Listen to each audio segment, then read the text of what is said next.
Hello to everybody.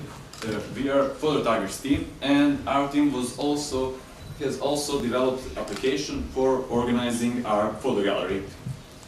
So this is how images, how photos on my computer looks like. So you can see it is pretty unorganized, some bunch of unorganized photos.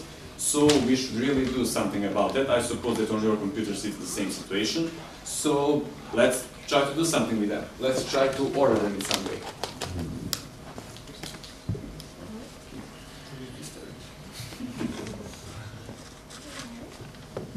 Switch to the next slide.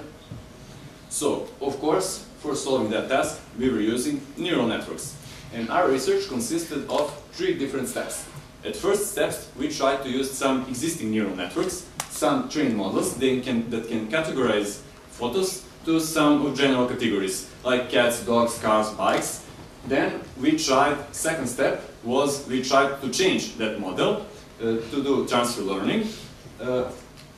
The new model that we get, we trained on a dataset of human activities.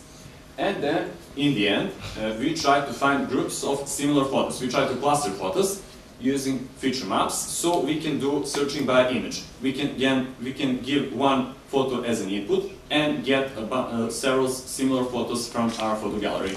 So that was the steps in our research, and we obtained some results. About results, will tell you something my colleague Gary. Yeah, training neural networks take a lot of time, as we have learned already. So 2 hours, 3 hours, and our machines were very slow. So what we do, we ran into out of memory, and then we had to do fine tuning. So that took a whole bunch of time. But we got results. We didn't want to overfit and wanted to get something decent, so we ended up with 74%. And as you can see with each iteration, also our loss curve went down. So this was for training, and then for similar faces. What worked best for us was Euclidean distance between 2 vectors. So like we have an image, we just drop it into our model, into our neural network, and then we get out a vector. And so we have similar images, and that means the vector at the end of the model should also be kind of similar. So of these 2 images, we take the Euclidean distance.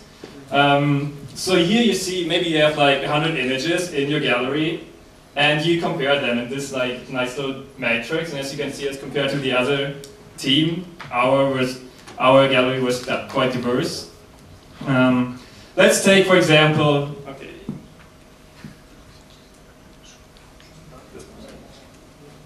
Go back. No.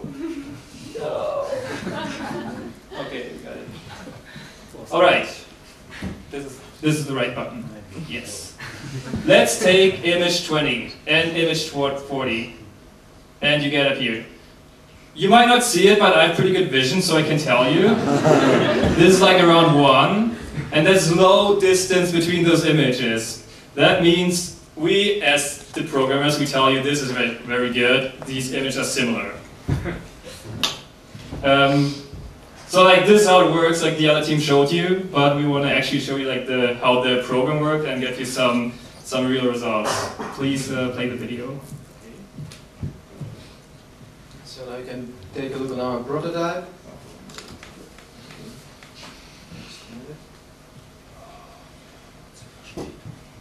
So prototype, the first step was just to type what are you seeking for and to get the result, like photos from your gallery. For example, we want to say find palace, and we are finding images that contains palace on it. Then say we want an image that contains bike, and we say like, is there a bike in our photo gallery, and we get bikes. Also, you can say like, where is my cat? You can ask our prototype, our application, and you finally find the photos of your beloved cat. The second,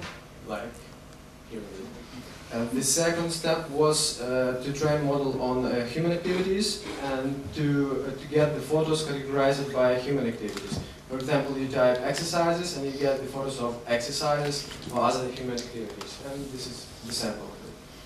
Like the next step, the last one that we tried about similarity. So the idea is to put a file of photography and to get the similar ones. So we put this file, as you can see on our on the screen, we put this file into our application and we get the result. As you can see, we have pretty similar photos. We have two large windows on it, as expected.